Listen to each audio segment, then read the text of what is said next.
mistakes. So I decided that it made sense for me to create. I love teaching. I love giving back, and I really wanted to create a business, a for-profit business, because need to make a profit too. But with the idea being that I'm really trying to help founders, early stage founders, similar to what Tom, said in his spirit. But pretty much pre-revenue to probably the same 20 million dollar level that Tom mentioned, to help them, increase their odds of success by learning from the many, many, many, many thousands of mistakes that I've made, over the years, and also, enhance some of the good decisions that I've made along the way. But at Sujo, which was probably the most recognizable company that you might know that I started, or a couple of us started, and I was the CEO for the first 10 years. I think I made every mistake known to man. And this whole process of Dream Makers is about creating basically a founders membership program where, on a month-to-month basis, you as a founder can, join the group. And, I do one-on-ones in the beginning for the first, 4 or 5 months with the brands to make sure that they've got what they need to be able to, be successful. And then they transition into more of a maintenance mode. But we do a monthly speaker. We do, 2 additional monthly, meetings with myself to talk about, kind of current topics, as well as to talk about, any questions, Q&A that you might have, about your business and specifics, and, just a way to work with me. And then part of that program also is, I have a chat GBT for CPG called Babu. So it's the first curated LLM for CPG. It just launched last week. It's Ask Babu, BABU, .ai. Maybe I'll explain the Babu at one of the breaks, but it's a really curated CPG that I've uploaded about 6,000 articles of CPG and created an LLM that actually uses the back end of like a Claude, or a ChatGPT or a Perplexity, one of those. And then I created a WhatsApp group for founders only. If you're interested, let me know. And then, I've also, created a boot camp that, I call the MBA of CPG. That's kind of a 500 slide narrated, program that you get if you're part of the program, and you get permanent access to it too. So excited about these 4 brands that are going to be presenting today. They're great brands. Most of these, people have been working with me for, I'd say, over a year at this stage. And I think they've come a long way. I think they're great brands, and I'm excited for you to hear about them. But thanks, Tom, for the opportunity. Thanks, Jeff. Really appreciate the kind words. And Jenna, let's move forward. So the judges today are going to be just going to introduce them real quick, and when they first speak, we'll ask them to tell a little bit about what they do and what they work who they work with. But our judges today will be Rushi Desai from Rising Tide Ventures, Ryan Green from Carp Riley, Jamie Bortek from JCB Growth, Jonathan Rich, Sophia Visors, and Luba Safran from Mondelez. And while the judges make their way to the virtual platform by accepting Jenna's request to be a panelist, I want to thank our coaches. One of the things we do with Brandjectory Pitch Slams is we ask our investor partners to actually help coach brands, to get them ready and to spend a few hours with them going through their pitches and giving them some personal attention and how to make those pitches better. So with that, I'd like to thank our coaches. I'm hoping some of them are on the line today. Brian Polachek from Beckett Industries, Katie Kleisby-Mader from Kail Ventures, Letitia Baca of Evergreen CFO Solutions, and Mark Berdeur from MSB Global Food Advisors. So I want to thank each of them and very much appreciate the work they did to help get these brand founders ready for the pitch today. So with that, let's quickly introduce the brands that'll be here. So today we're going to hear from Michelle Birchfield, Bloom Honey Water, April Wachtel from Cheeky Cocktails, Dan Choi from NA Beverage Company, and Blake Berman from Spade. So with that, the first one to join us is going to be Blake. I hope the investor partners have their scoring sheets available online, ready to go. And I'm going to ask Susan to do the introduction of Blake and Spade. And Jenna, you should be promoting Blake. And Blake, you should see a chance to join us as a panelist. All right. Hello, everyone. The first founder, as Tom said, be pitching will be Blake Berman, founder of Spade. When it comes to clean, nothing added and no sugar sodas that taste like the real thing, nothing trumps Spade. A refreshing, no guilt soda to enjoy anytime, especially when playing cards with your friends. Spade is the king of sodas. Take it away, Blake. Blake, if you can share your screen, Alrighty. Can you guys hear me? we can hear you fine. I'm going to start the timer, Awesome. and you will have 7 minutes to pitch, and I'll try not to too rudely interrupt you. Okay, give me a second to get my stuff all in order. All right, you guys can see my screen? Yes, we can. Alrighty. I want you to think about the last time you cracked open a soda. Not a sparkling water, not a kombucha, a real cold, satisfying soda. Now ask yourself, did you feel good about it afterward? For most people, the answer is never. You either drink the real thing and feel guilty, or you go diet and those artificial sweeteners are arguably worse for you. And the so-called better for you soda options, they still have sugar, weird functional ingredients most people don't need, or an aftertaste that kills the experience. The soda industry has never actually solved this. We did. My name is Blake Berman. My cousin Jake here is a professional CrossFit athlete. We both live and breathe health and fitness, and we both love soda. We couldn't find one that fit our lives, so we spent months in the kitchen, experimenting, iterating, failing, and eventually cracking the code. The result is Spade, a premium natural soda with zero sugar, 0 calories, and 6 all natural ingredients, including electrolytes. And it actually tastes like soda, not a compromise. The real thing done right. Look at the competitive set. Diet sodas are loaded with artificial sweeteners. Olipop and Poppy, both are brands we respect. They still have sugar and calories and lean heavily into gut health and prebiotics that not every consumer wants or needs. Zevia avoids sugar but leaves a bitter aftertaste.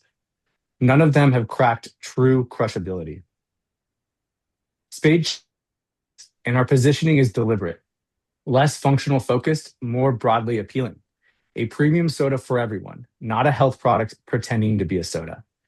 And what makes Spade the best product in the space comes down to these three things. One, crushability. Zero sugar, 0 calories, all natural. Drink as many as you want without a second thought. Two, versatility. Enjoyed at a barbecue, the gym, a restaurant, or even on an aircraft carrier. Any setting, any occasion, any consumer, that mass appeal is intentional. And yes, Spade is on aircraft carriers. And number three, branding that is built for the next generation of soda consumers. Bold, clean, and something people feel good about drinking without having to explain what adaptogens are to their friends. The timing couldn't be better. Better for you soda is the fastest growing beverage category in the US. Olipop crossed 500 million in sales, and Poppy was just acquired by PepsiCo for nearly $2 billion last year, which signals that big soda is no longer ignoring the shift. They are paying billions to be a part of it. Consumer behavior has shifted as well. 73% of consumers check ingredient lists before buying, and 65% actively seek natural ingredients. And retailers too. Walmart just created a brand new modern soda aisle. The retailers are literally building the shelf for us. This is not a trend, it is a generational shift. Our go to market is deliberate and sequenced. Natural channel first, that's where early adopters live, where brand credibility is built, and where you earn velocity data that opens up conventional retail. Broadliner distribution first as well for national reach, then DSD layered in for local execution. And the specialty channel is deployed simultaneously for accounts like the Navy Exchange, meta corporate offices, or hotel chains. And the strategy is already delivering.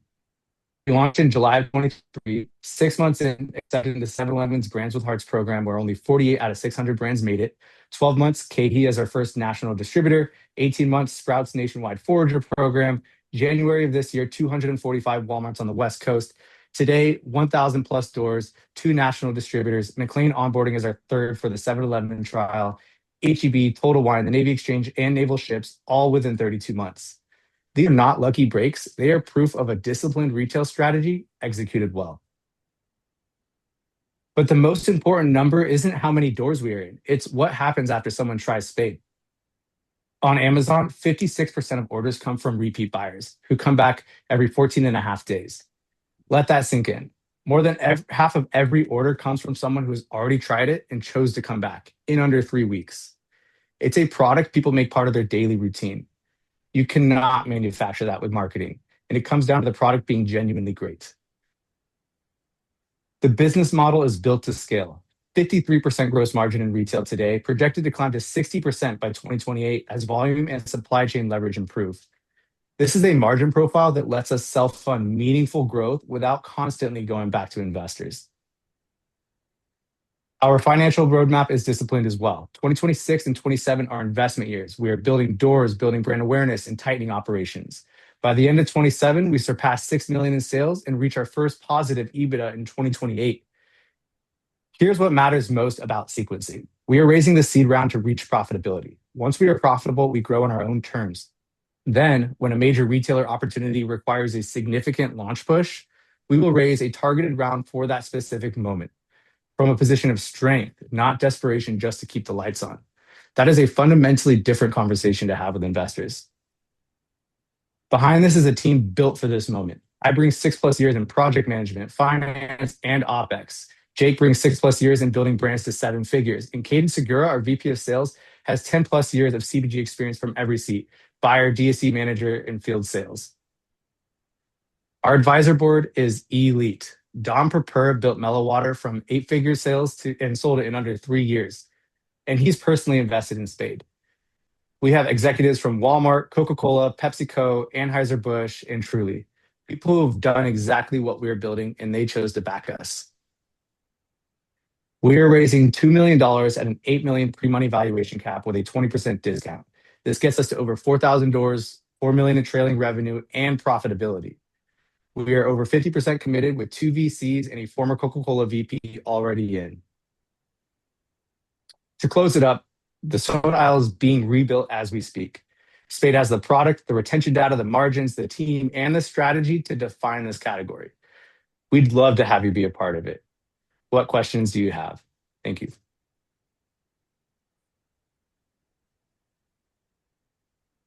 All right, Blake, thank you. That was fantastic. You did it in under 7 minutes, and we appreciate that. And with that, we are going to ask Jamie Bortek and Rushi Desai to be our first investors to question Blake. And Jamie, I'm going to ask you to begin. And if you could just introduce yourself quickly, we'd greatly appreciate it. We have about 10 minutes Tom, for can I ask investor real quick? questions. Yeah. Can I ask if you can add Caden Segura to the panel so he can also answer some questions? We will do that. Thank you. Great. Nice to meet you all. And great job, Blake. Quick intro, Jamie Bortek. I've got over 30 years of food and beverage experience, from craft foods to emerging brands, Food Should Taste Good, Justin's, Grillo's Pickles, and currently in a lot of board seats and an angel investor. I love the space. So, first off, congrats, Blake. Really great on the presentation. Thank you for the samples. Tried it. It's great. Beverage is definitely a competitive category, as you know. And I'm just curious a little bit more about what have you learned so far as what the consumer, how they feel about Spade? How are you taking the brand name forward to the consumer? And if you were to line on one big thing from a point of difference standpoint, I'm seeing some things about the electrolytes in the hydration, and I'm also seeing like premium natural soda. Can you just speak to a little bit about how you're going forward with consumers on the brand? Yeah, certainly. So starting out with the name, we were very intentional with choosing the name Spade. The story of how we actually landed on a pretty funny one. Maybe I'll save it for another conversation. But what we were looking for in a name was something that was bold, somewhat familiar, short, and easy to remember. And Spade hits all of that. It's a familiar term, bold, as I mentioned, and it also doesn't pin us to soda. So in 5+ years' time, if we want to expand outside of just the healthy soda category, we totally can, because we at that point would be a recognized brand and could succeed in other categories, similar to what you see like Liquid Death doing in other brands. As far as positioning goes, we were also very intentional about putting the electrolytes on the back of the can rather than on the front of the can. We want to be a soda first and electrolyte as a secondary benefit. So when consumers turn the can around, they see the electrolytes, they're pleasantly surprised, and then they have another reason to come back and buy it, not just as a healthy soda, but they can also buy it as a sports recovery drink or even like a non-alcoholic mixer with the electrolytes that helps with the hangover the next day. So there's many different reasons why people can buy Spade, and that adds to the versatility. So we're leaning more heavily on natural soda, zero sugar, zero calories. The electrolytes is a secondary benefit.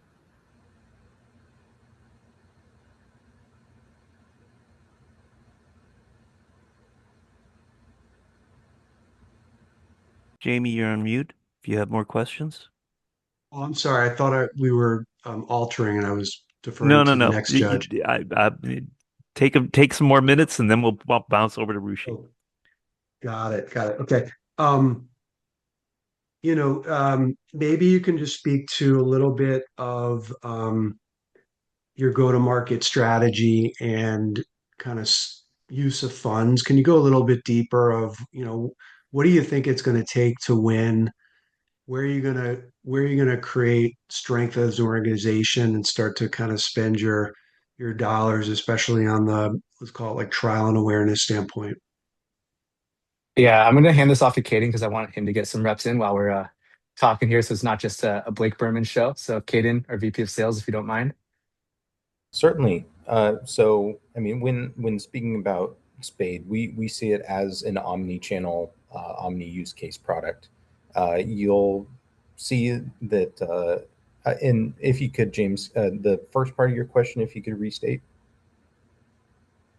Um, just a little bit about your go-to-market strategy and how you're allocating the use of funds in your raise. Certainly. So, go to market, there are many sodas coming out right now. And it's never been easier to start a brand in CPG, I would say. The co-packers are lowering their minimum order quantities. And so, Spade is every single day competing against new brands that are popping up. First, Spade wanted to go into retail, into brick and mortar stores, so we can get our brand name out there, so we can secure our placement, and also prove to the buyers, first off, that Spade can perform at high velocities while still being an omni-channel product. I think previously in CPG, you'd seen brands and products that were very niche, that were a single use case, and Spade were trying to be everywhere all at once. And then when it comes to that marketing aspect and raising the funds, uh, we are supporting the retailers at every single opportunity at our current stage. That is promoting on shelf, investing in the retailer partnerships, and we're passing all of those savings back on to the customers at our current stage. When we grow, when we're a little bit more of a household name, we'll get into a little bit more of those more marketing, those classical marketing efforts, promoting on social media or attending some news outlet. But right now, everything is for the retailer. Everything is to build on-shelf brand awareness. Velocity is the most important thing. So we're driving velocity in store first before we start to do brand awareness. Makes sense. And you had peaked a little bit of some of your current velocities. I'm remembering the slide, maybe somewhere around 5 units, something like that. Can you speak to like what have you learned is a good benchmark for success? Where is the goal? And maybe two-part question. What is the goal, and is that the number you've assumed in your go forward years in sales? What are you looking at in velocity for your future? Yeah, certainly. So right now, currently at our stage of business and similar for other brands, the target is around 3 to 5 units per store per week per SKU. And that's across the natural channel. Conventional can be a little bit larger depending on the account. But that's at our stage. And as we continue to grow, we should expect that to grow as well, 5x, if not more. Some of the leading brands like Poppy and Olipop with their hero SKUs seeing 25 plus units per store per week. And that comes from brand recognition and people going into the store seeking that product. But right now, we are so new, so fresh on the shelf, we cannot expect to see those velocities unless we're doing some heavy marketing support, whether it's demos or some other similar initiative to that. So that is our ultimate goal: is reaching uh, around the similar amount of velocities that we see Poppy and Olipop reaching. We know we can get there once the brand becomes more credible and known. But at this point, it's our target is 5 units per store per week with all the accounts that we're looking to reach into. And right now we're just about under that, and that's with very little marketing spend. To this point, we've been predominantly bootstrapped. So the money that we're investing now is mostly just for placement and promotion, and then that the marketing piece with the demos and things like that will come in next. All right. I'm going to thank you, Jamie. I'm going to ask Rushi Dasa to jump in, introduce herself, please. And we have time for at least one or maybe two questions for Blake from Rushi. So, Rushi, are you available? Yes. Hi. Hi everyone. I'm Ruchi Desai. I am a managing partner and founder of Rising Tide Ventures. I've spent the last 10 years building consumer products. Most notably, I co-founded Eight. It's a better for you light lager with Troy Aikman out in Texas. Grew that to seven figures in sales in our first year. And after closing our Series A, hired someone local in Texas and Oklahoma that's running that. And since then, I've been working with a number of brands and investing as well, generally Series A to Series B. Um, so that's me in a small nutshell. Blake, I'm going to stay on the same sort of vein here with velocity and growth. I'm really curious, we were looking at your growth plans. I think it takes to like a little over two or almost $3 million in your next fiscal year. So I was hoping you guys could double click into like what's driving that growth. Yes, certainly. So this year, we're on target to reach 2 million in sales, largely from the Walmart launch that we launched in January of this year. From that alone, we've our monthly revenue has increased by, I want to say, like eightfold.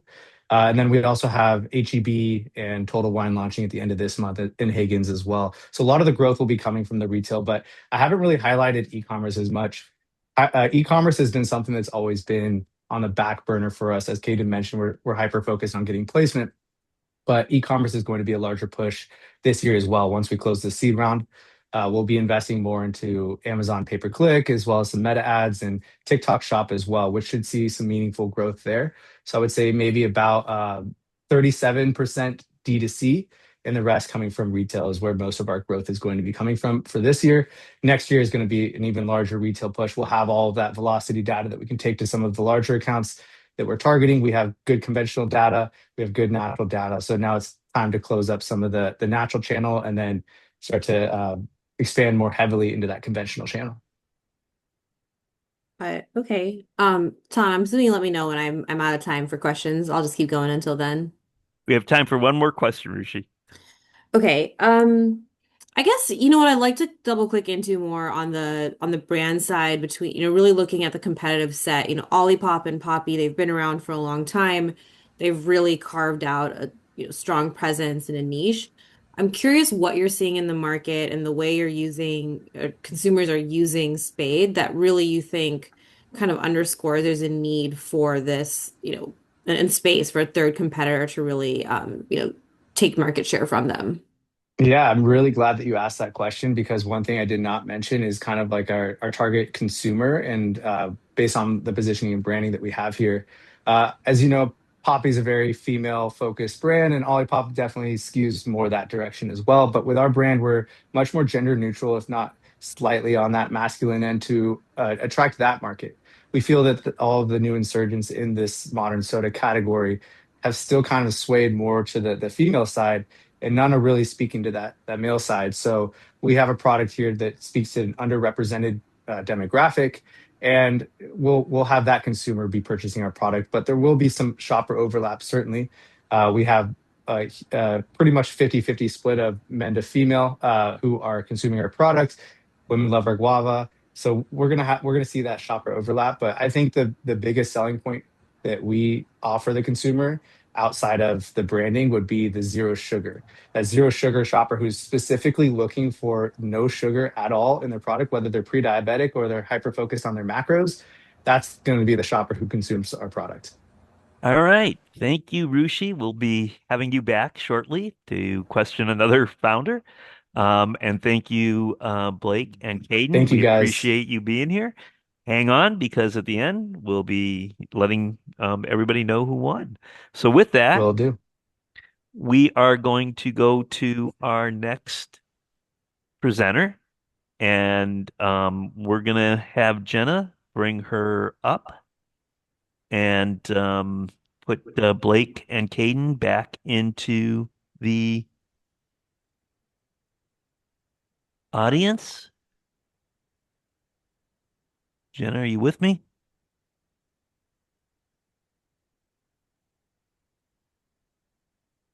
Moving them right now. Okay. All right. Thank you, Blake. Thank you, Caden. And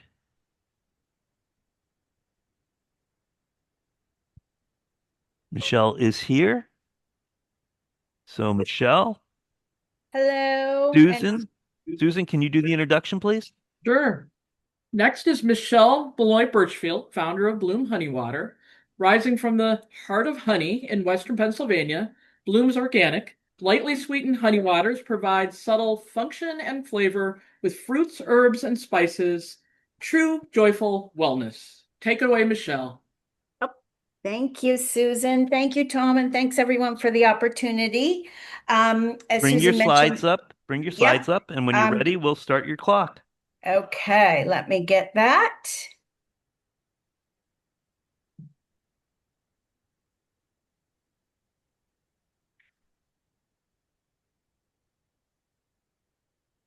All right, we can see your screen. Okay, everyone good? We're good. You can get started. Excellent. Thanks everyone for the time. Thanks, Susan, for the introduction, and Tom and Jeff and everyone for coordinating this. I'm Michelle Birchfield from Bloom Honey Water. I am a beverage person from the other side. I spent almost 30 years on the beverage alcohol side as initially the first 15 years there with Sam Adams and as one of the original team members. And I just made the decision, to go down a different path.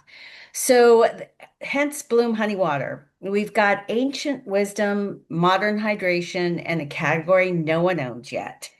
So, what is Bloom Honey Water and why did we do it? The idea of it is built on the idea that the original Olympians used honey and water for hydration and energy.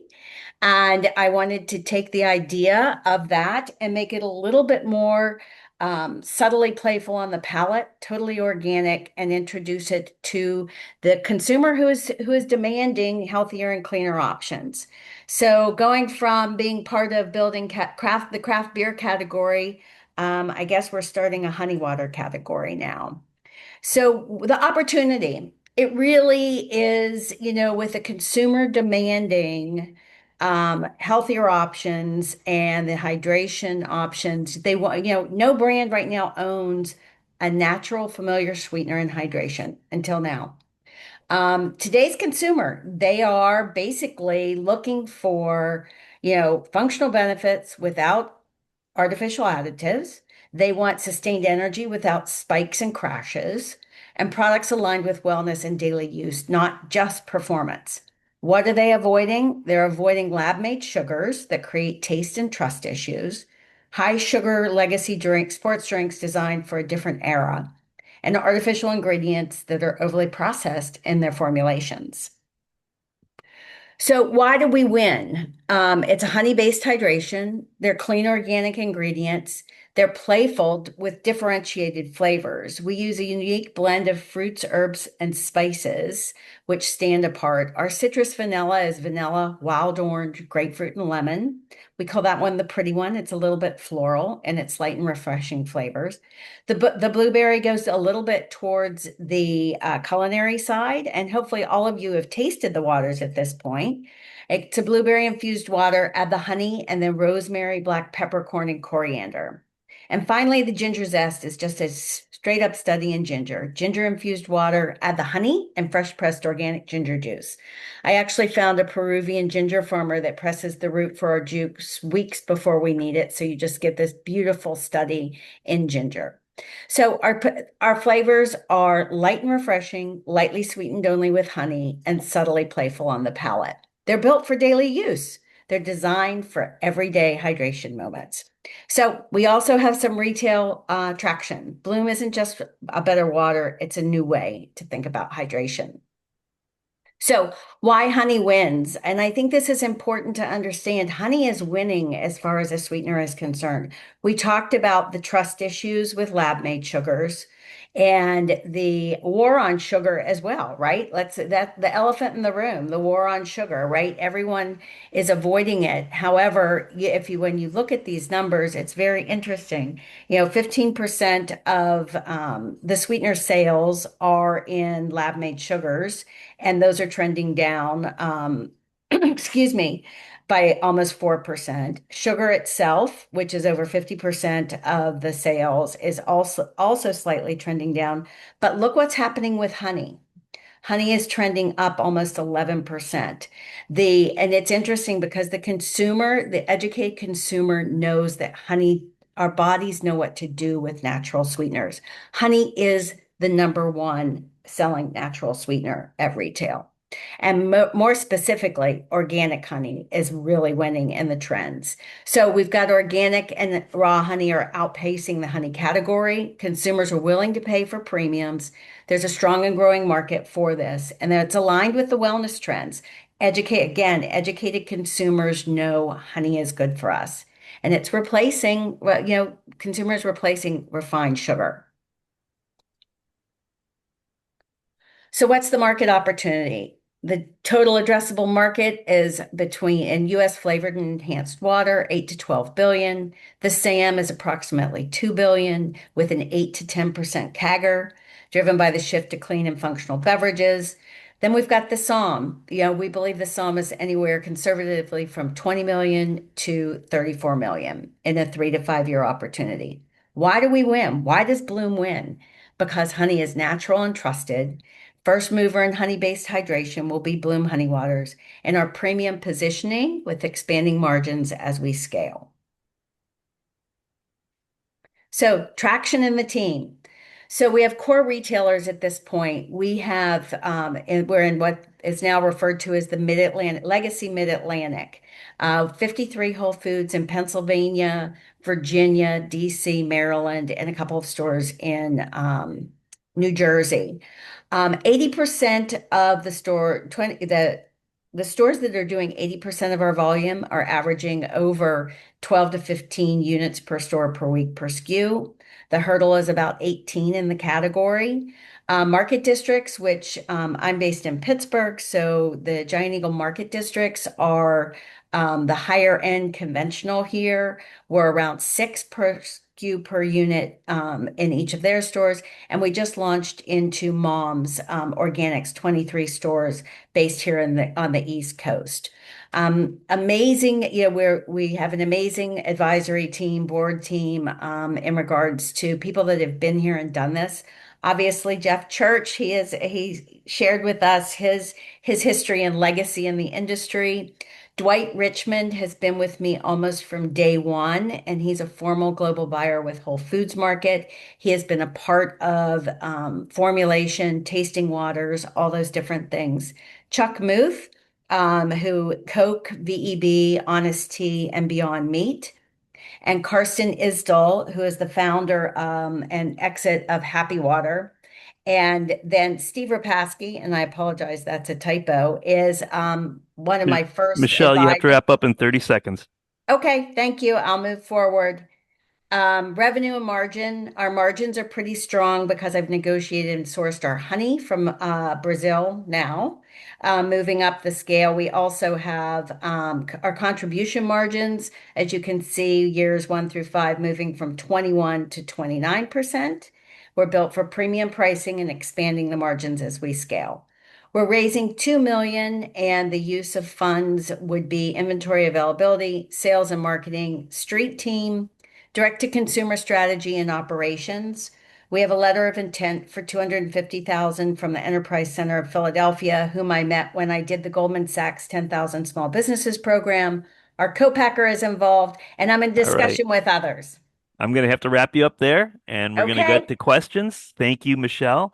Yep. And we're going to ask Ryan Green to join us. And Ryan, if you could give us a bit of background on yourself, and then you'll have about 6 or 7 minutes for questions, and then we'll be turning it over to Luba to ask a few questions. So, Ryan, if you could join us. Ryan, are you there? Sorry, here was on mute, but Yeah, now we I'm can all hear good. you. Hi Thank you for all. being here, Ryan. Please go ahead. Absolutely. Thanks for having me. And thanks to all of the brands panelists for participating today and allowing me to partake as well. Um, I'm a partner here at Carp Riley. We are consumer focused, growth oriented private equity fund that have been doing this for multiple decades. We spend a lot of time ourselves in the across the consumer landscape, food and beverage being one out of three main categories, the other two being direct to consumer and multi-unit rollout strategies uh, within CPG. We've spent a lot of time within beverage, early investors within Kavita and Spindrift, current investors in things like Wild Protein Chips. I personally sit on the boards of Pop and Bottle, which is an alt milk latte brand, as well as Life Aid, a ready drink supplement based beverage business. And we are typically a little bit of a later stage. I mean, we've done everything from seed to majority recap investments over time. But are typically writing sort of the 10 to $20 million investments. But really enjoy being part of the Brandjectory community and being able to participate in things like this. So I'll just jump in. Michelle, thanks so much for the presentation and for the samples, and had a great chance to taste it all. Just to get started on what the brand sort of means to you. I mean, hydration, a very big word in today's market. A lot of people coming at it and trying to take it from a different standpoint. Everyday hydration. We don't drink enough water as is, all the way up to the super electrolytes. Replace, get rid of the isotonics. So when you think of being a modern hydration brand, which end of the spectrum should, Bloom Honey Water sort of fit into? I always like to start with saying it's joyful wellness, because it tastes delicious. So number one, everyone, it always starts with the liquid in the bottle. And, it's interesting because even Whole Foods, we have this conversation. Where do we get placed on the shelf? Who are we trying to compete against? And typically we like to be placed on the shelf near Lemon Perfect and Raw Organics. Those are the two that we typically are placed next to in regards to there. It really is no other. There really are no other honey waters, right? So where are we going to take? Where's our consumer going to come from? And what we're seeing is that is typically the best place for us. So that is where I would say we are, and it's really about what what's good. What's good about it? It's clean. It's sweetened with a natural sweetener, and that is really what we're driving, is that it's a beautiful tasting, joyful experience.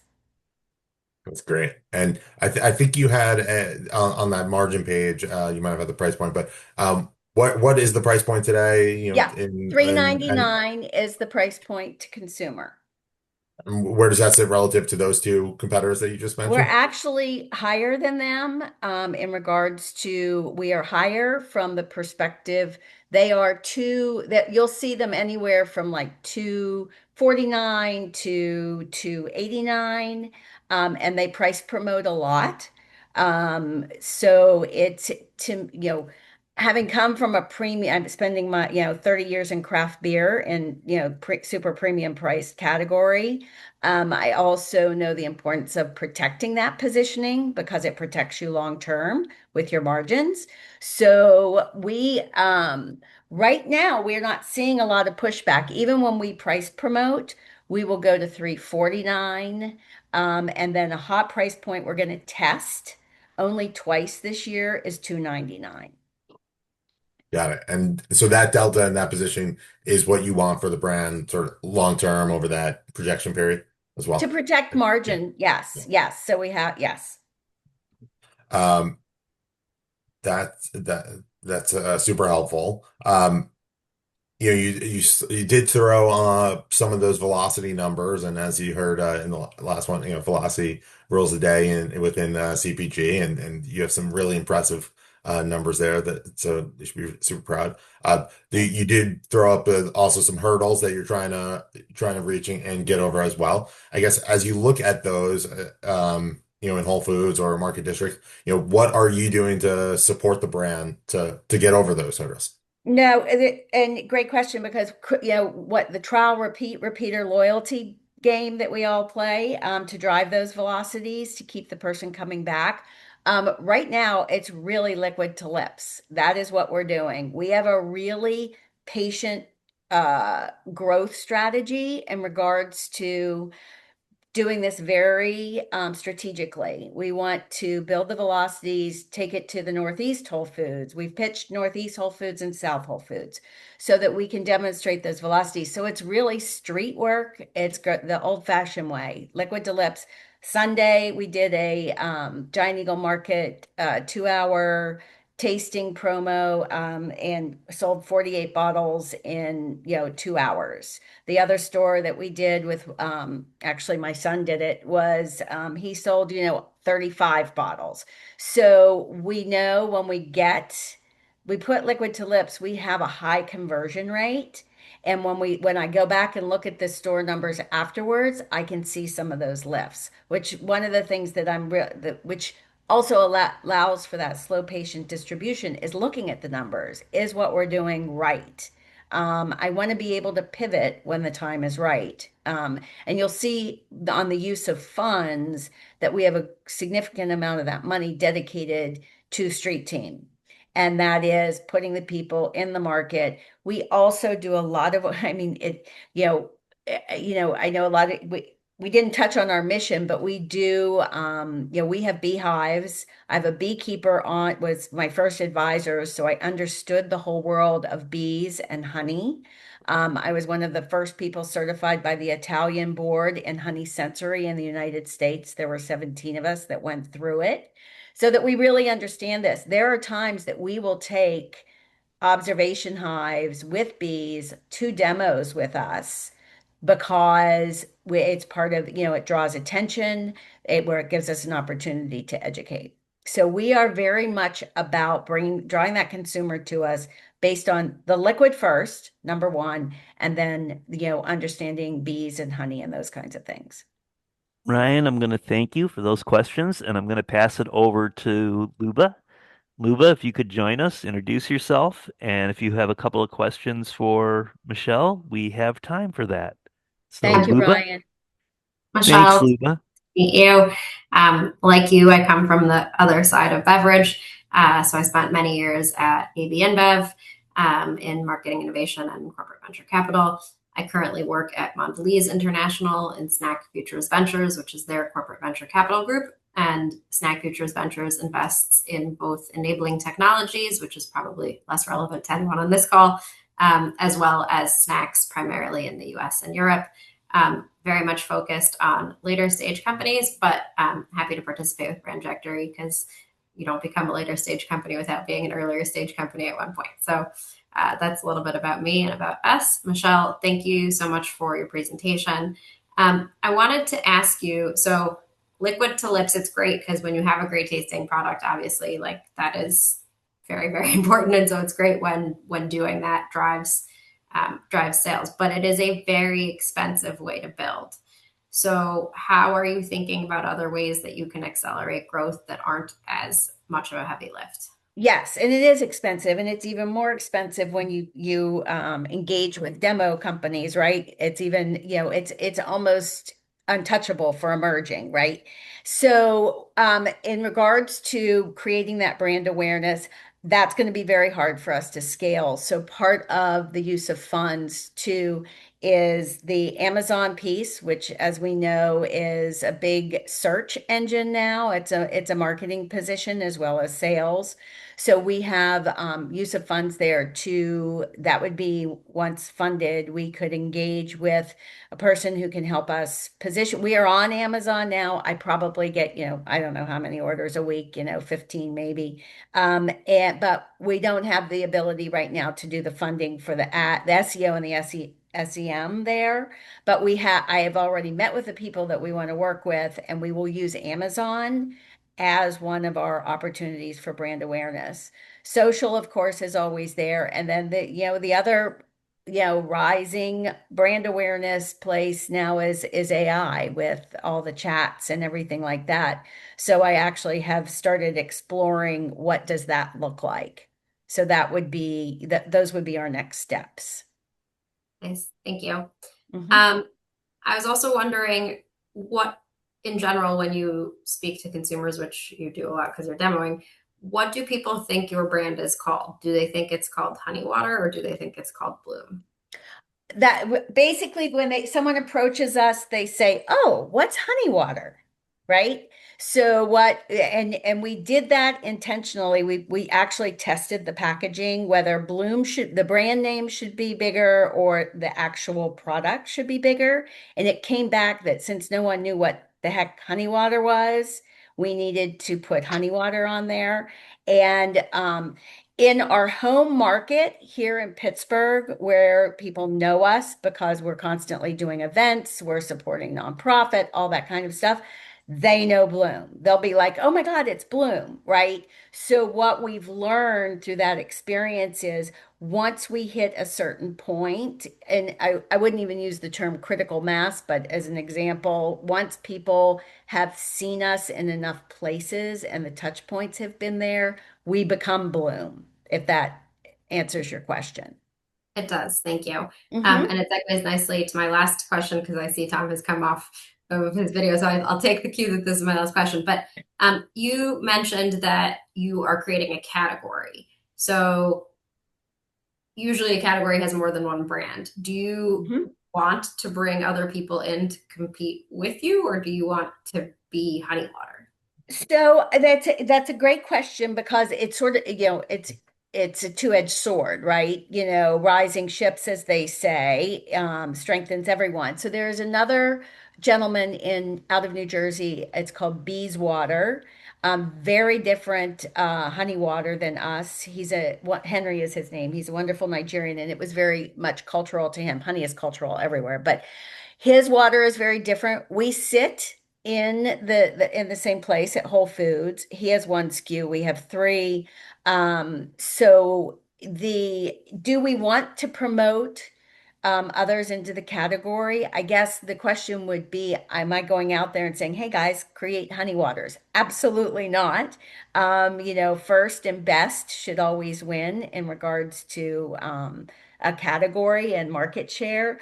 But what we I guess it's more of a statement of, is it can the space is there, the white space is there for this category to thrive All because of the right. consumer. So with that, we are going to wrap up. I'm going to thank Luba and Ryan for the questions today, and Michelle for answering.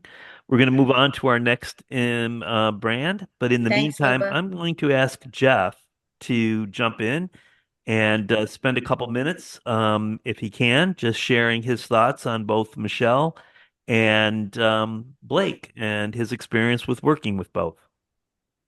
Yeah, great. Thanks, Tom. Both, world-class operators and human beings, but very different in terms of brands.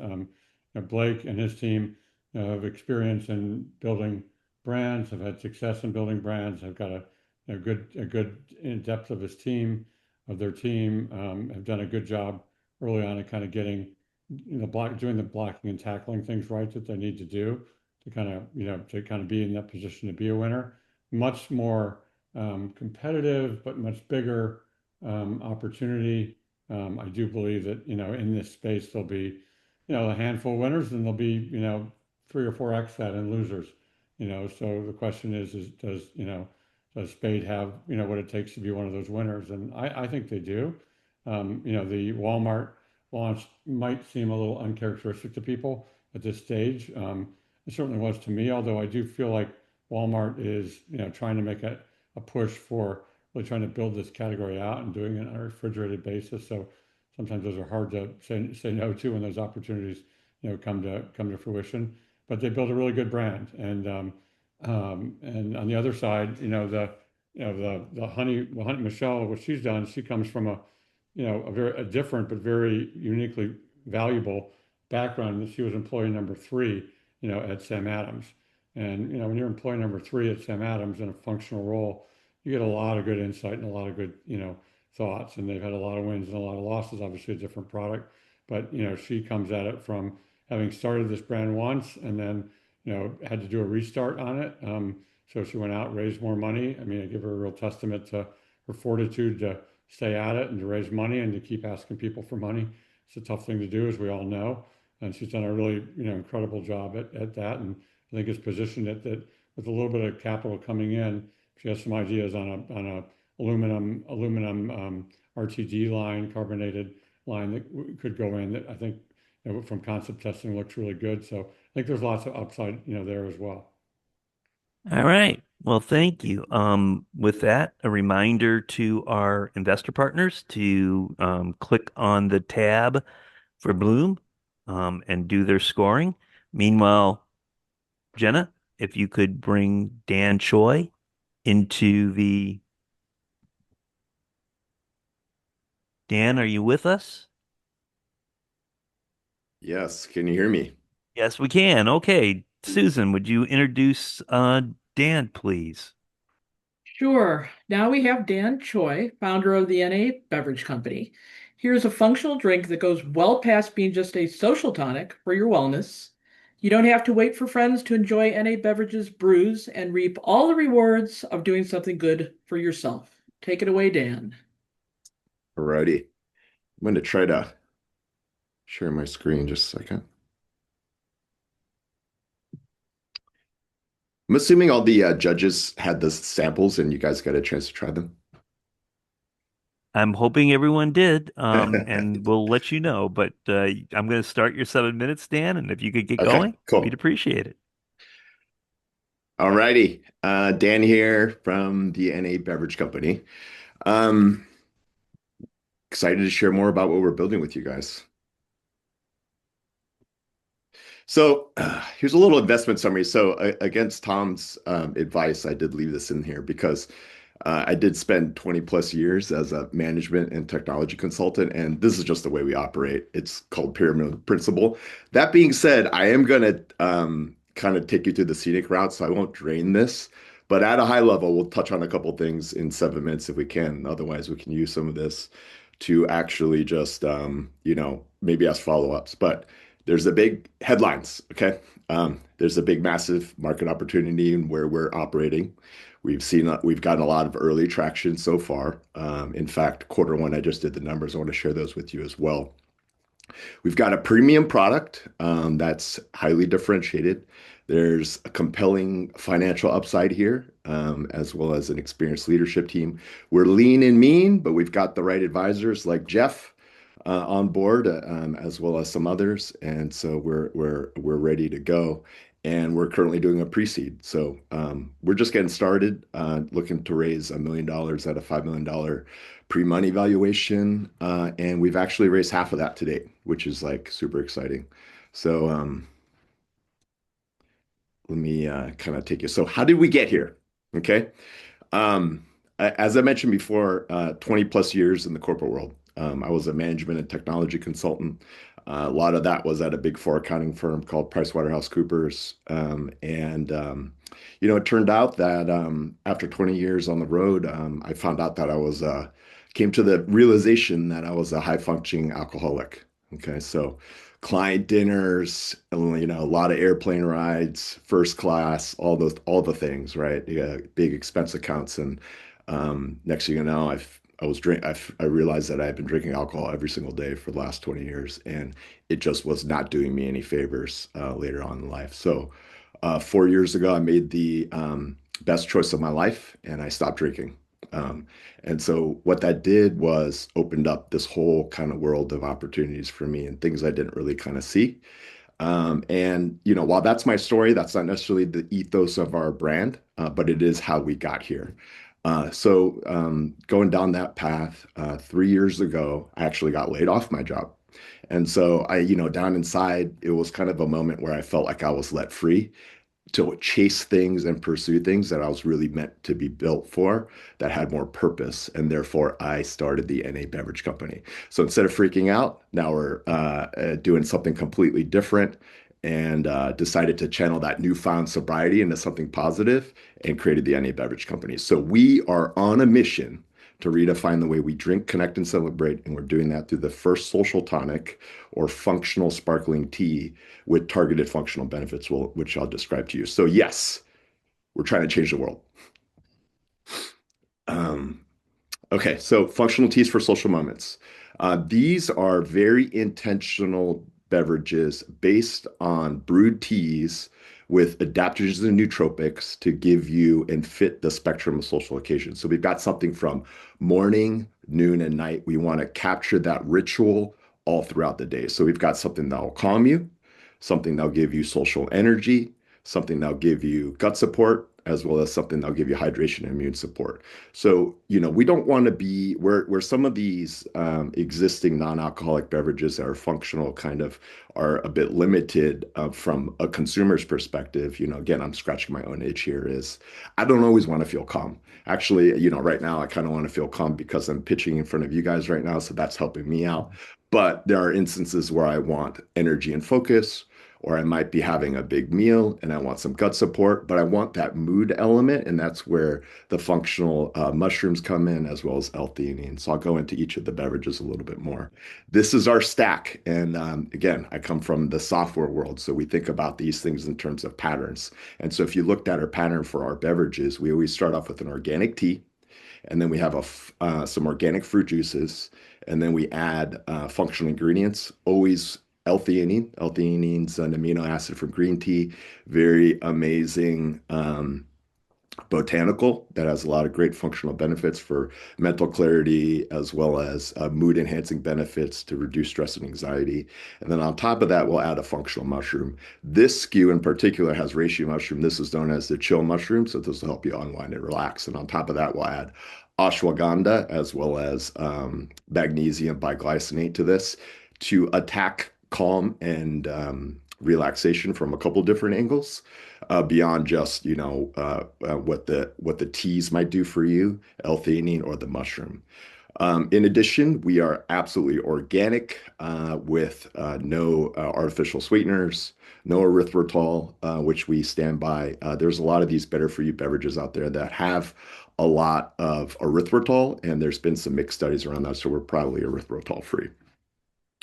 So what makes us different? I mentioned this before. We can go into this some of the details, but we're a second generation beverage in a fast growing space, and we see a lot of opportunity here. And what makes us different is at the end of the day, we're more drinkable, meaning we taste better, and we're more functional as well. There's a myriad of mocktails and non-alcoholic beverages out there. Some of them don't have function, and some of them do have function, but where they fall short is they just lack that drinkability at the end of the day. I won't belabor this much, but in general, as you guys know, the market's growing. It's continuing to grow. Alcohol itself is having a tobacco moment, and the market's starting to validate that. We've been seeing that through the Cabo-led Series B round for Recess. Trip has had their Series B as well, and we're continuing to see some market validation in here. And so what I see is an opportunity for you guys to invest in a company in its early stage that's showing a lot of promise in terms of velocity, as well as establishing early proof of concept in natural retail channels as well as on Amazon. So this is kind of where we're at. I think we're running out of time, so I'll try to bleed through this, but we'll save the time for questions. 300 doors, actually, we're 400 doors now. So we're doing the focus in our backyard. So we're trying to go deep, not too wide, but now we're starting to get some of that breadth. And so while we've been focused in Southern California, some of our starter accounts are Erewhon Erewhon, we're absolutely crushing it at top stores doing 18 units per store per week. I've got a breakdown of those SKUs that I could show you over the last 4 weeks as well. Jimbo's, Mother's, and we're just starting to get into the Midwest as well as NorCal and starting to open up distribution in the Chicagoland area, Hawaii, as well as the Northeast. 30 Um, seconds, Dan. all right, cool. So I mentioned this before. Doing really well. It's the one thing about some of these numbers. These numbers are actually higher than when I made this slide. So I'll kind of share this with you also. Just we're the number 2 functional beverage at Erewhon, which says a lot because there's a lot of functional beverages at Erewhon. And we've been able to do this without a lot of promotion. We just started doing demos. We really just want that to be a test bed to see, hey, how do our drinks perform with just, the way the label is, the way the packaging is designed, without any adulteration of pricing or anything like that in any marketing. And it's been able to find a good baseline from that perspective. And then we started layering demos on, and we'll start doing some of that. But it was just a way for us to see if what we redesigned is actually working. And All it right, is. Dan, I'm going to wrap you up there. All right. And I'm going to invite Luba back to start the questioning. Dan, thank you so much for sharing your presentation and for sending the samples. Thanks again. My first question that I had, even when I haven't seen the presentation yet, but just from when I received the samples, why this name for your brand? NA Beverage Co. Yeah, that's a good one. I get feedback on this sometimes. So we just want to make it simple. Like, what is this? We're the NA Beverage Company. It's non-alcoholic. It's used for social moments. And we just wanted to make it clear.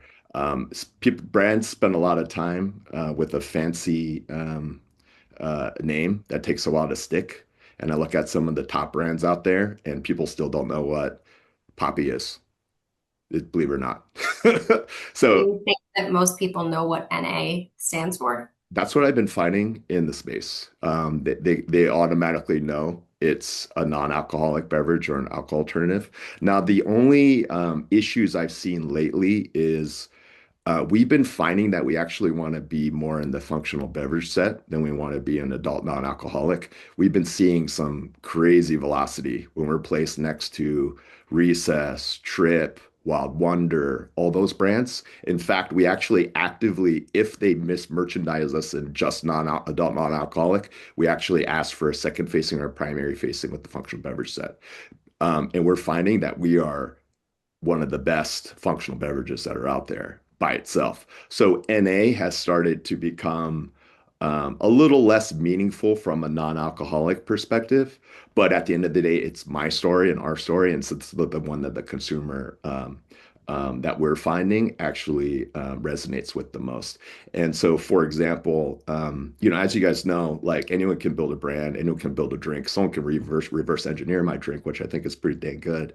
But they can never create our brand at the end of the day. So the real moat in beverages is brand building. And that's what we've been able to start building here just through my founder-led storytelling. People can resonate with someone who spent a lot of time in the corporate world and found that alcohol was no longer serving them. But then also they don't want to drink a mocktail per se during lunch. And so we started taking some of the words like mocktail, non-alcoholic out and just calling it a functional beverage or even a sparkling functional tea. And we find that that's been serving us pretty well. And it's something that we're testing out right now as we speak. Got it. I think that highlights maybe a tension that I wanted to ask about. Okay. So you describe these as social tonics, but the functional descriptors on the cans, at least in the pack lineup that you showed, none of them seem particularly social. Even the energy one seemed like a work type of energy, not like a let's party energy. Yeah. And functional beverages are usually not social because functional is functional and emotional. Totally. Yeah. So is this a functional beverage or is this a social tonic? Yeah. So I'm glad you Or do brought you that feel up, the need to Luba. be everything? The samples I sent you say social tonic. I know the deck says social tonic. We actually still call it social tonic sometimes. But what I found is, and also keep in mind the timeline of these things, we just rebranded in December. And so we just spent this quarter rolling it out. We've actually changed it. So now the statement of identification says, you can't really see it here, it says sparkling tea. And on the Okay. side, it says a functional sparkling tea for social moments. Okay. Does that make sense? Yep. It seems to work because we've been testing in the wild. I do a lot of demos, and so demos are the best place to get voice of the customer feedback. And it first start off with, "Hey, have you tried our social tonic?" And some people want to say, "Hey, it's lunchtime. I don't know if I want to feel that way." Or Yeah. they'll ask questions like, "Is there THC in there?" So the Yeah. moment the consumer starts asking themselves questions, you've lost them, right? Especially at a place like Erewhon, where they're there to get their, you know, $20 smoothies and whatnot, right? And so we changed this and we started saying, "Hey, sparkling tea, if you kind of look and squint a little bit because you like the drink, it's for social moments." Oh, by the way, the packaging is kind of built in a way. Once you start to dive into the social media and stuff like that, we try to show you these like, hey, we're out at dinner, we're at a party, we're doing a health and wellness event. And so folks start to piece it together. And so when we combine that in real life marketing with their digital marketing as well as their packaging, it starts to click. But you're right. We're actually backing away from social tonic for a few reasons. And the biggest one is the Midwest doesn't understand what that means. Maybe someone in Brentwood or in Hollywood, but not in Middle America. And at the end of the day, we're building a company that's meant to scale, and we're trying to get this thing as to be a mainstream brand. Got it. Um, in terms of appealing to everyone and wanting this to work for everyone, can you talk a little bit about how you have assessed how well and how consistently these ingredients deliver the promised functional benefits across Gen Pop? Yeah. Yeah, no, I think that's fair. So Whole Foods is probably the forcing function for ingredient standards. And so one thing that as we have been going back and forth with Whole Foods is feedback on our ingredients. And so they're going to want to starting to move over to KSM 66 ashwagandha, super beta-glucans mushrooms as well, which is like a high beta-glucan standardized mushroom extract. And so we started reformulating those. Those, by the way, are FDA approved GRAS, and they are clinically studied. And so we can start to make more stronger clinical claims with calm and relaxation once we start using some of these things. In the meantime, we try to position the drink not as a supplement. So it's not like, hey, this is a vitamin or a wellness beverage. It is a wellness beverage, but it's more of a lifestyle dose of these things. And so folks generally are okay with that. They're not looking to replace their ashwagandha, supplementation in the evenings or whatever they might be taking instead of these drinks. And we don't want to position it. So we're not a magic mind. We're a vibe, if that makes sense. Yeah. All right, Luba, I thank you for those questions. I also thank you for the nice space background that goes along with Brandjectory. So thank you for that. I'm going to ask Thank you, Luba. Rushi to jump in and ask a few questions before we move on. So, Rushi, if you could take a few minutes and ask a few questions, we'd really appreciate it. Thanks, Tom. Thanks, Dan. Yeah, I enjoyed the drinks. It was nice to see I like the way the cans looked as well. One thing we haven't really touched on much, and I know it's early, so a lot of this is in flux, but really if you could just dig into the financial aspect of, your brand, I'd love to hear more about your margins and like kind of where they're Yeah. now, how it's going to grow, some of your growth projections and stuff like that. Yeah, for sure. Just unit economics right now. We are actually the slide says $1.06. The last run I just did was 95 cents. So it's increasing. So we're at that like 40% margin, depending on the channel. But if we were to take kind of our broadline or DSD channel, we're like 40% plus. So we're right there, right? But what's fun about this is we're not even optimized yet. We're still doing, sleeve cans. I'm doing like 50K runs, at my co-packer. And so there's just meaningful leverage just with some volume. And obviously, a lot of that will come from our can ends. So once we move over to offset printed cans, as well as get into a larger co-packer where we're doing some real volumes, we can really get this down to easily to 66 cents, or even down to like $6.50 a 12-pack case. So that starts to unlock a lot of things for us. I also, we come from the Jeff Church school. So, at the end of the day, that leads to increased margins. $3.99 is a pretty solid price point to us, but we want to get this down. We want to get it down to $3.49 and then eventually $2.99, because at each of those price levers, we're able to see an unlock in volume, particularly in Middle America, where at the end of the day, we're gonna see the scale long term. So we're eyeing towards that. So long story short, there's meaningful levers that are easy to achieve based on just volume. And then after that, we can get even fancier going forward in order to reduce our COGS. So in terms of projections, this year, so last year, and again, like we're just starting out, so take this with a grain of salt. So I like to say it in terms of year over year growth. The first year, literally, 2023, 2024, I'm selling this stuff at farmers markets. Like we do it the old fashioned way. I'm not a beverage veteran entrepreneur, like, pulling in all the stops and calling in all the favors with my old retailer buddies. Like, I'm literally trying to see if this works. And this is why I have so much conviction in what we're building, because I've seen it firsthand, and how much conviction I have in the pack size as well as the messaging, because I've been doing this starting off in literally farmers markets. So that first year in farmers markets, we did like 40K, no, 30K in gross sales.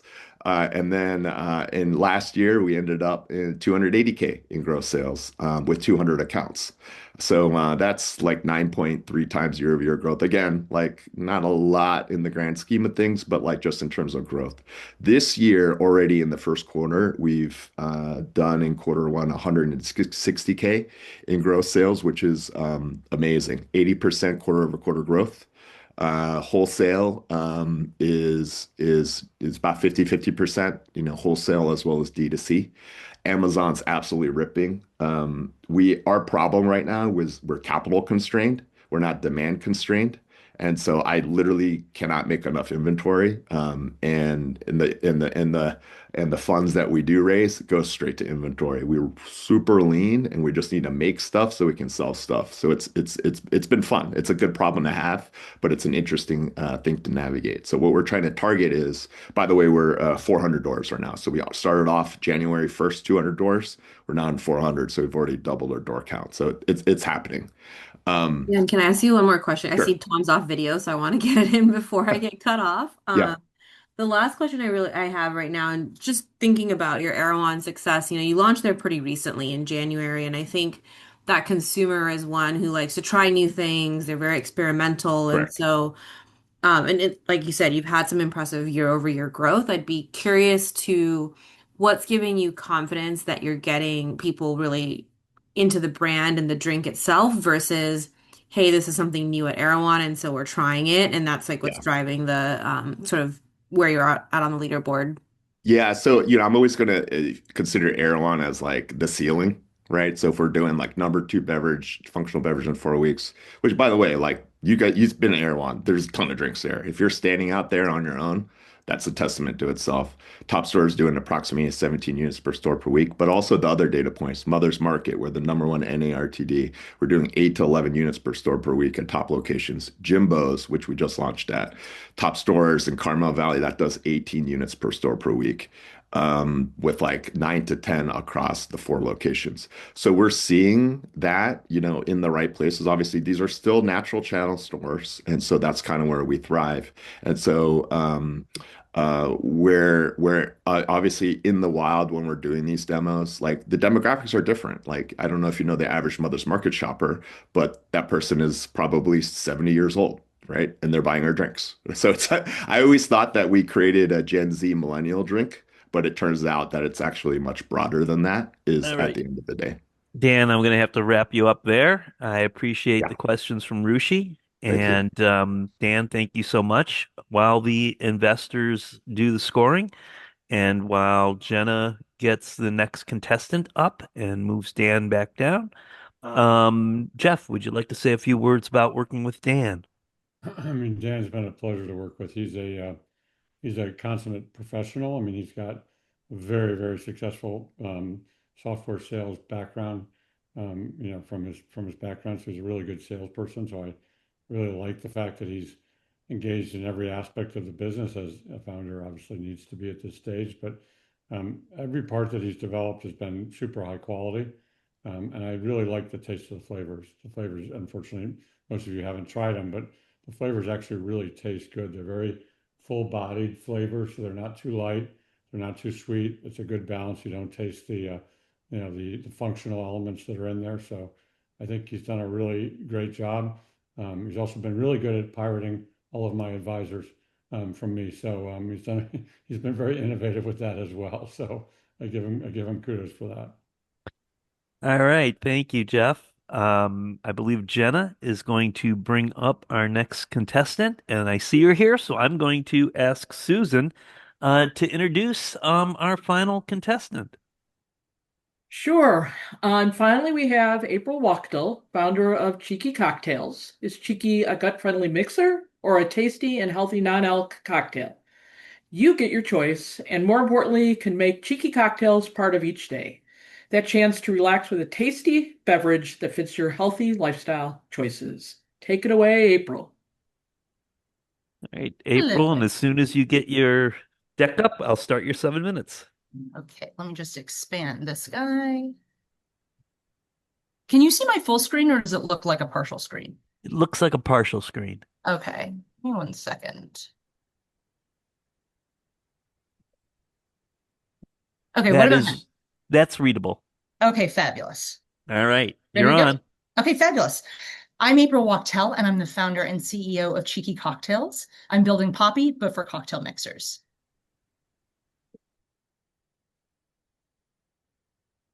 If you've ever walked down the mixer aisle, you know that it's stagnant and unhealthy.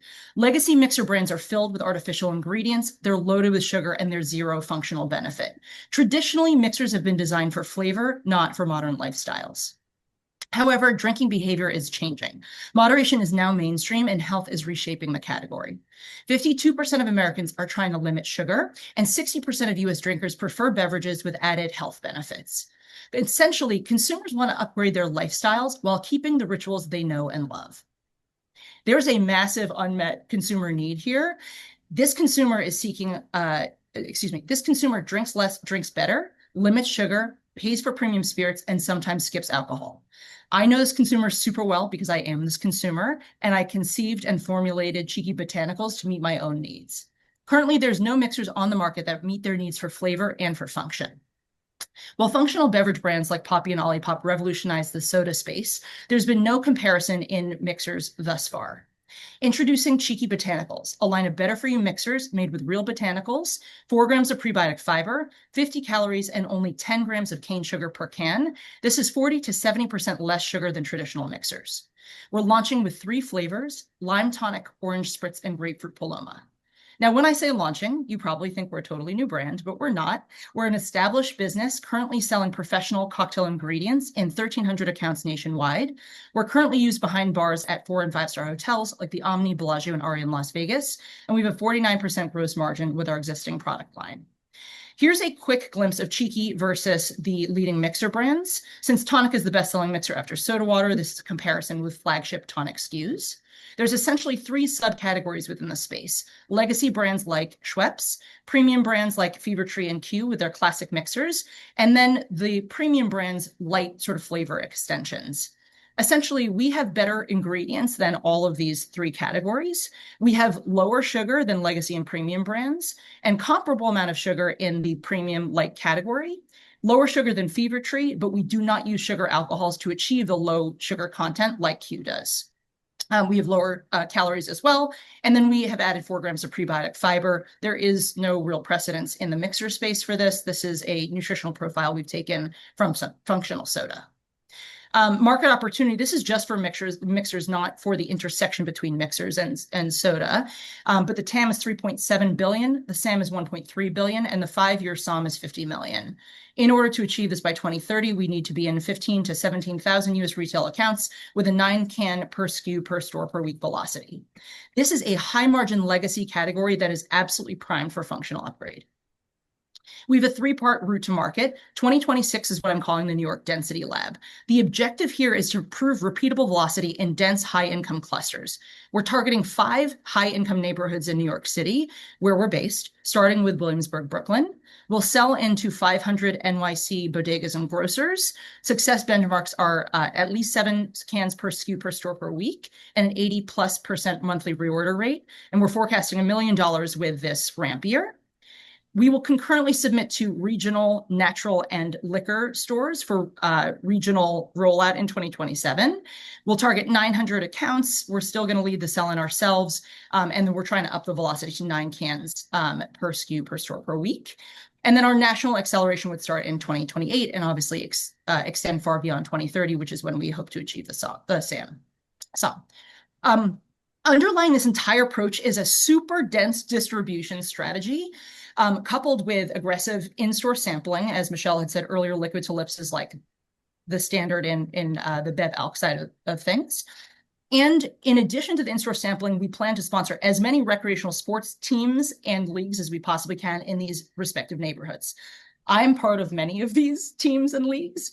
And what we found is that when one person in the social circle brings in a product they love, it spreads like wildfire, drives high efficiency CAC in the short, mid, and long term.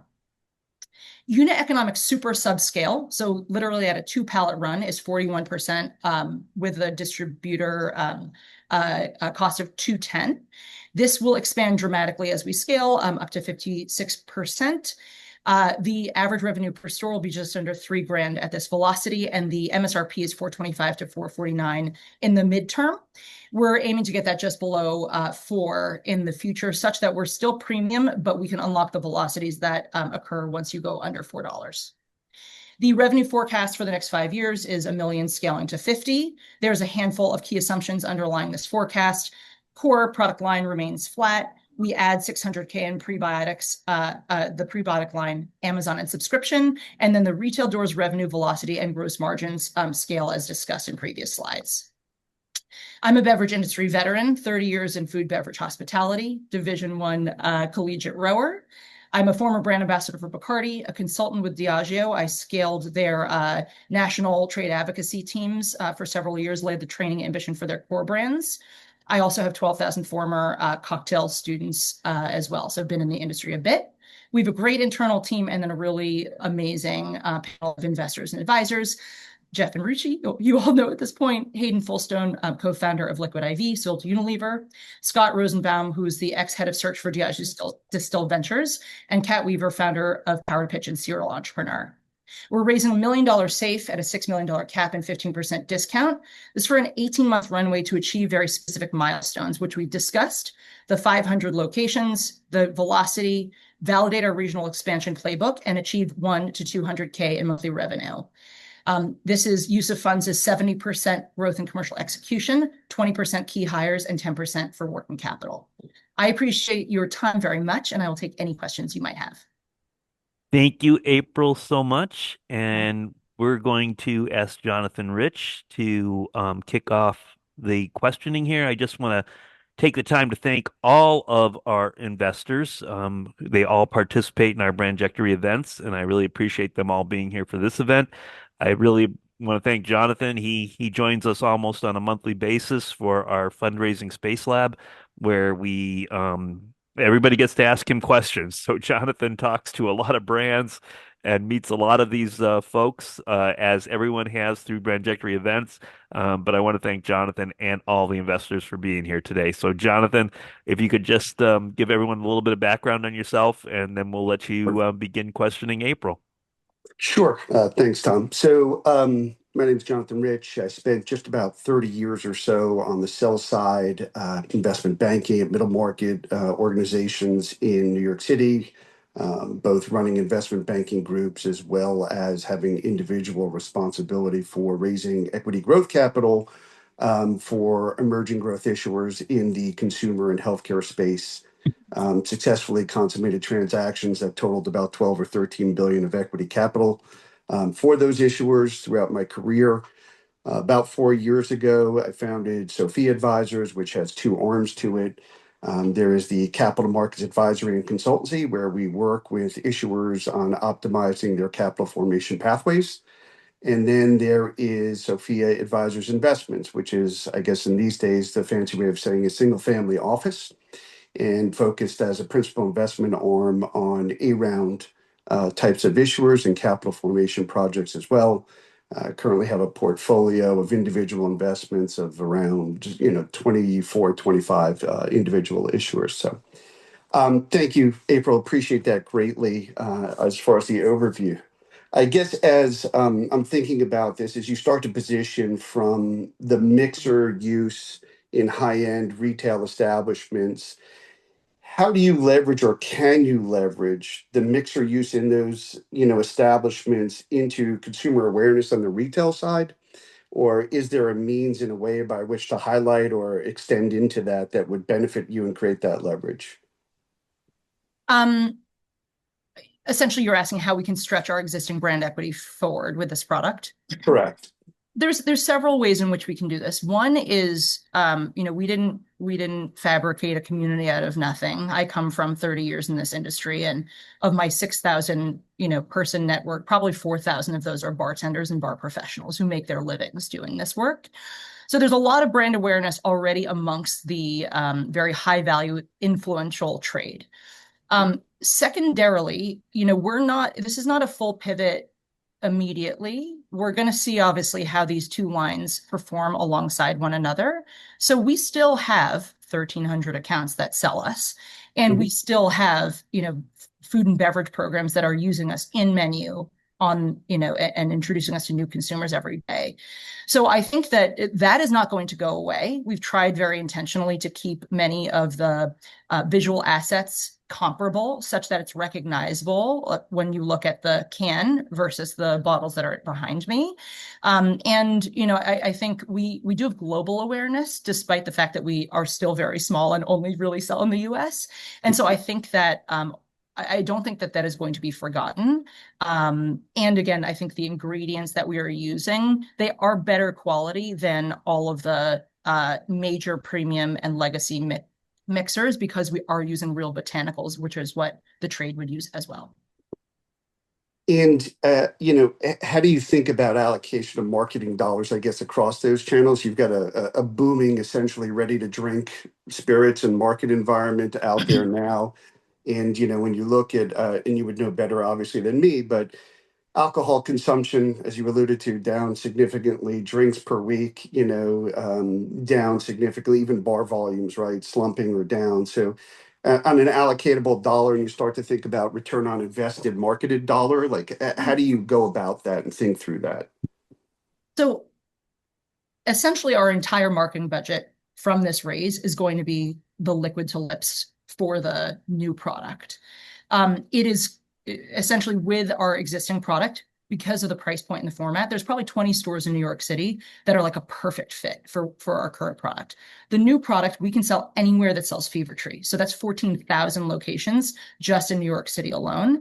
And therefore, because of the format, because of the price point, it will allow many more consumers to see the product visibly in their neighborhood, in all these bodegas, in the parks, at these sporting events.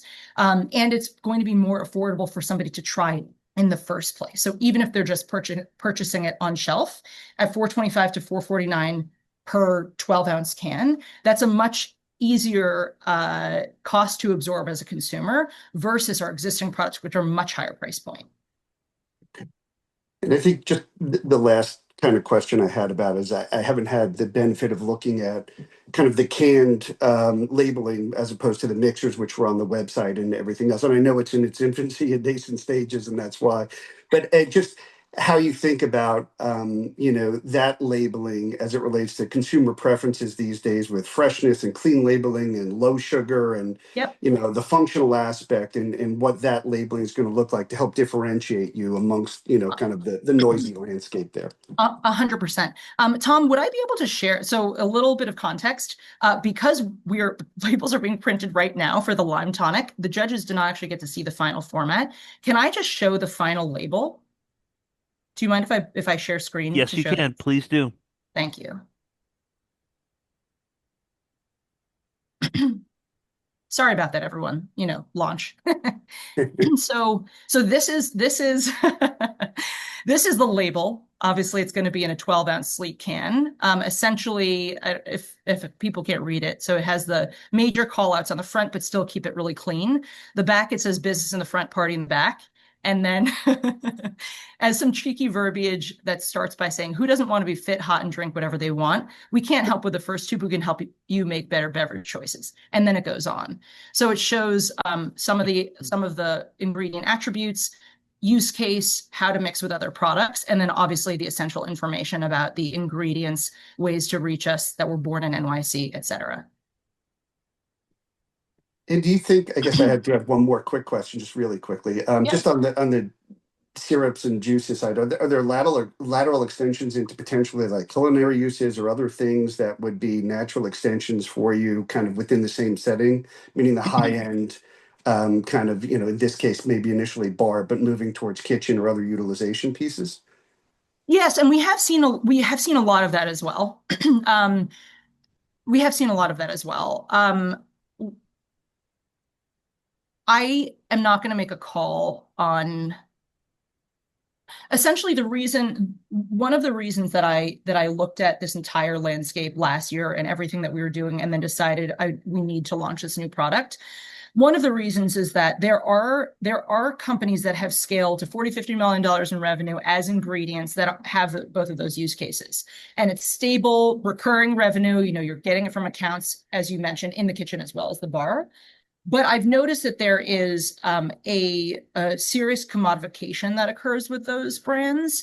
And there absolutely is sort of a race to the bottom where it's some accounts will pay for the premium product that delivers the best flavor. And then some are literally just looking for the cheapest thing that gets the job done. And essentially, when I looked at all the vectors of like how we can scale this thing and where we can use our advantage geographically and our network, it made more sense to invest in this such that all of our existing consumers and all of my athletic friends can start making recommendations to their local stores. They can start asking for it. They can start using it in there every day, which was less accessible for our existing products because it requires more education for existing products. So I'm not turning that off. I'm not saying no, but I think it's not the right thing to lean into right now for us. With that, I'm going to ask Jamie to jump in with the last couple of questions for April before we wrap up. Jamie, if you could do that, please. Great. April, great presentation. Pretty tight. Love your strategy, winning in major metro. Couple questions. So my first is, Cheeky is a great brand name. Thank you. I think it's great. I'm really curious why. I've seen the syrup. I saw your package you just shared in your website. I don't see a TM and I don't see a registration mark. In the end, like the value of this whole initiative is going to be on your brand. Why is that? Just transparently, it's as a small under-resourced business, there are fires at all times, and you're triaging constantly which things are going to make or break the business right now. So it just hasn't risen to that level. It's absolutely on the brain. We have Cheeky trademarked both the name and the word mark in the US, the UK, the EU, and Canada. So it's not that it's not top of mind. It's just that we have bigger fish to fry right now. Okay. Yeah, definitely would recommend, as a follow-up on that. You referred to some really good like testing grounds, if I recall, was first New York City, and then there was another regional expansion test. Then in 28, maybe it was, you were going bigger. Can you explain when you start to go bigger, what types of channels, what type of retailers should we be thinking about when you're thinking about that expansion? So the rollout, the regional rollout in 2027 is intended to be regional rollout with like a Whole Foods or a Mom's, or a Wegmans. What I have seen, and I'm sure everybody here has seen, is going too fast and too broad can be incredibly dangerous. and really dilutes your sales and marketing initiatives. I saw this in my time working in BevAlc in the field, working with distributors hand in hand. So we intentionally want to be a little bit conservative about it. Again, emphasizing density and dense brand awareness in 2026, 2027. So essentially 2028 would be the expansion further within natural and liquor. There's really only one national liquor player, although some of the regional ones have, 200 plus locations. So essentially it's going deeper with the retailers that are already performing, but we don't want to bring like a partially working model out in a really huge footprint. I do think at some point in the future there could be an opportunity for big box, but we also know that that's really challenging unless you're doing a nationwide rollout with Walmart and you're ready. And also with Costco, obviously very limited SKUs that they accept. And so, I would want to be careful about that and evaluate those opportunities as they arise, and also make sure that we are properly capitalized to support those rollouts. All right. And I think I'm sorry, Jamie, but I think we've run out of time. I think we are at full here. April, thank you so much. Thanks to Thank Jamie you. and Jonathan. We appreciate, again, our investors and their questions. Jeff, if you could offer just a few final words about April while Jenna um, uh, moves April Yeah, down, and while the judges kind of finalize their scoring, this is their last chance. If you could say a few words about April, we'd greatly appreciate it. awesome. Yeah, I've known April for about a year now. Been working pretty closely with her as I have with the other founders, and again, another consummate professional. I mean, her long-standing experience with Biagio, I mean, it's just really significant. She pretty much, I think she's one of the better connectors that I've met within the alcohol space over time. So she's got a lot of connections, which obviously, as we all know, is super important at early stage for a brand. I think this segment of these tonic waters, I've been actually wanting to reinvent this for years and just haven't gotten around to it. She did a great job at doing it, but every time I walk into a Bevmo and I see how expensive the tonic waters are, I think, geez, somebody needs to reinvent that with a better for you type product like are being done in so many areas. So when I found out that she was doing this, I was super impressed with what she was doing. So a good solid experienced P&L manager in April. All right. Thank you, Jeff. And with that, we're going to ask Jenna to bring up the fan favorite poll.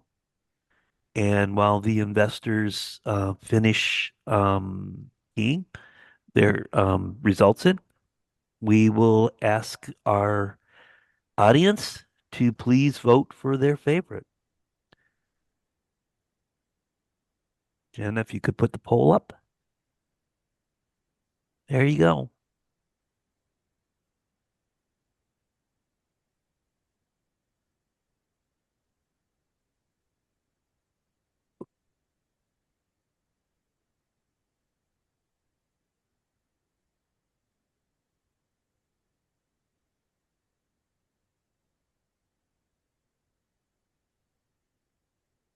All right.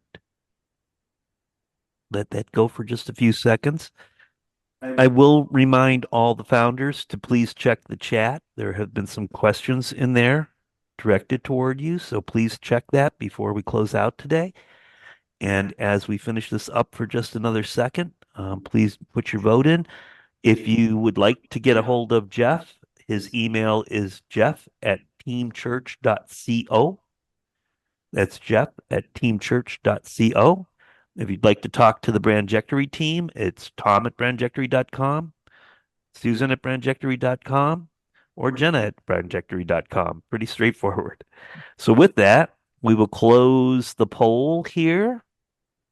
Our investors will be finishing their voting. Jenna, if you could take your time and bring up the poll winner, and we'll announce the fan favorite.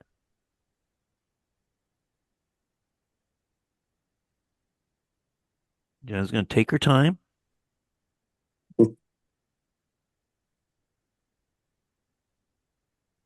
Yeah, I just want to say thank you to the judges and the mentors that worked with these brands. I know it takes a ton of time, and just super appreciative that you took time out of your busy schedules to do this with these people. It's a great pay it forward thing that you guys are doing, and I'm just really impressed that you guys allocate time to all this stuff. And I mean, obviously to the founders, it's a big deal. So especially the mentors that have worked with the founders, the amount of time that you guys have put in, it's been amazing. I've been just super impressed. So thank you.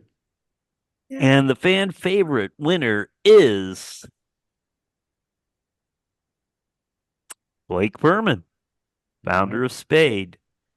And now Jenna will bring up, congratulations to Blake on that, but Jenna's going to promote all of the brand founders into our panelist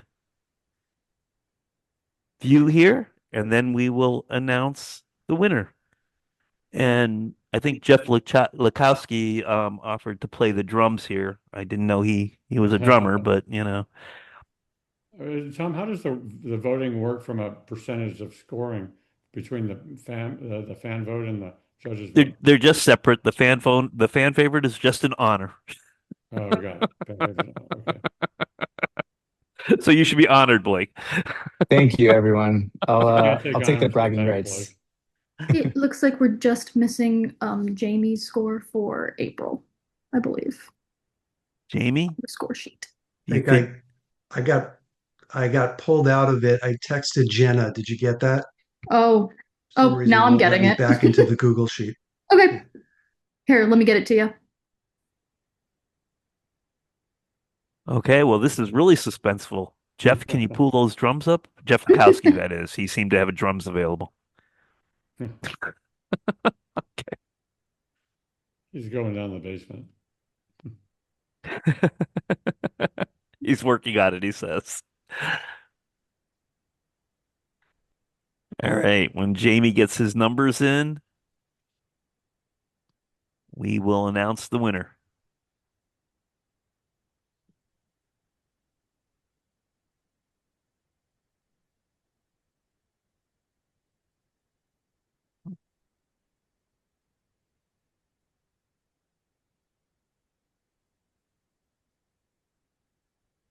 Should be in there now. All Got it. right. Thank you. And just give us a second here. But I think we're ready to roll. Are you ready, Jenna? And the Pitch Slam 2026 winner, part one winner is congratulations, April. April, congratulations. Thank you so much. Jeff, would you like to say something? Well, I think I just said it. I mean, she's the consummate professional, and she's got 30 years of experience in this space. And she has found a segment that I think needs to be reinvented. And I think she's just exploiting that given her background and her experience in the industry. So I totally see it and I understand it. And congratulations, April. Really appreciate it. Thank you. Thank you so much. Thank you, the Brandjectory team and all the judges as well. I don't know if I'm supposed to say anything. And Jeff, would you like to say what April wins? Yep, April wins a $10,000 investment check from me. So purposely, I didn't want to be on the judges. I wanted them to do their thing, and I think they've done a really great job. And I'll connect with you, April, offline, and we'll figure out how to get you that $10,000. Okay. So thank you, April. Thanks to all our contestants. Thanks to all our judges. We really appreciate you being here. Thanks again to our coaches. We appreciate everyone who participates, our service providers, and everyone else, investors who just participate in Brandjectory and all our events. We couldn't do it without you.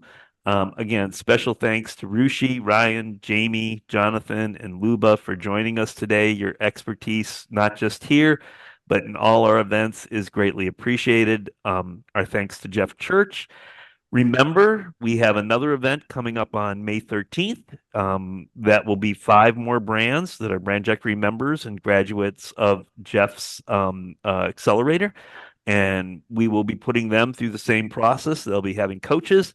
We'll have an event like this and another great opportunity to hear from 5 brand new judges who will be joining us there to ask questions.